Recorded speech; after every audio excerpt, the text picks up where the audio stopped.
Assalamu alaikum everyone. This is Najm Sahar, Assistant Professor English, Government College of Technology, Multan. These days we have been receiving training from TAFTA Head Office Lahore in collaboration with Rehan AI School regarding use of different social media platforms and improve our teaching methodology. And this is part of our training program. Today I am to discuss with you a important topic regarding do schools kill creativity? It is a strong question, almost uncomfortable, but it is the hot issue that should be discussed today. Creativity is no longer a luxury, it is necessity of time. Imagine new possibilities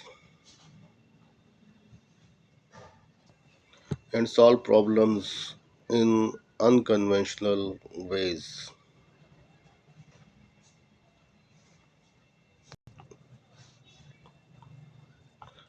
And when we look closely at our education system,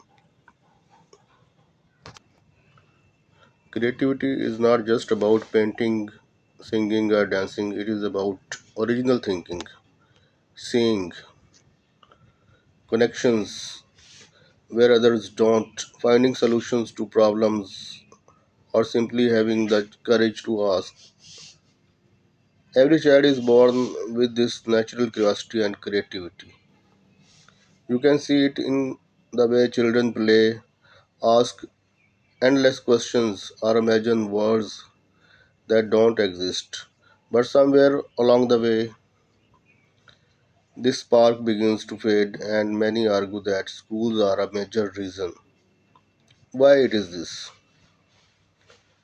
No, I'm not saying schools intend to kill creativity. In fact, teachers work hard every day to inspire students, but the system itself, the way schools are structured, often prioritizes uniformity over individuality. We have built an education system that values correct answers more than creative ideas. Children are taught that mistakes are bad, that there is only one right way to do things, and that success is measured by grades and test scores. Think about it when a student paints a picture that looks different or writes an essay that doesn't follow the expected pattern. What happens? Too often they are corrected, told to stay on topic, or follow the rules. Slowly they learn to play it safe, to avoid risks, to give the teachers what is expected instead of what is imaginative. This is how the system unintentionally begins to silence creativity. The late Sir Ken Robinson, one of the most influential voices in education, famously said, "We don't grow into creativity, we grow out of it. Or rather, we get educated out of it." He argued that the hierarchy of subjects in schools, with mathematics and languages at the top and the art of at the bottom, sends a powerful message about what society values. Students who are naturally talented in music, art, or drama often feel their talents don't matter as much as those who excel in science or math. Yet creativity exists in every field. A mathematician can be as creative as a painter, and a scientist as imaginative as a poet. But our education system rarely encourages that connection. Another problem is our obsession with standardized testing.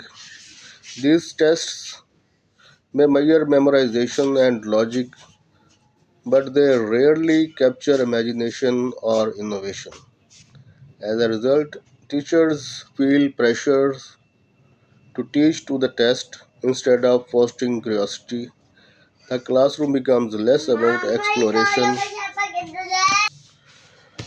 Now, simply imagine that what could happen if we flipped this approach. What if schools encouraged curiosity instead of compliance? What if mistakes were seen not as failures but as steps towards discovery? After all, some of the greatest inventions in history came from mistakes. The light bulb, penicillin, even post it notes all came from experiments that didn't go as planned. So, the real question is not whether schools kill creativity but whether we can redesign education to nurture it. We need classrooms that celebrate diversity of thought, where every child feels their ideas matter. We need teachers who act as mentors, guiding discovery rather than dictating answers. Thank you very much.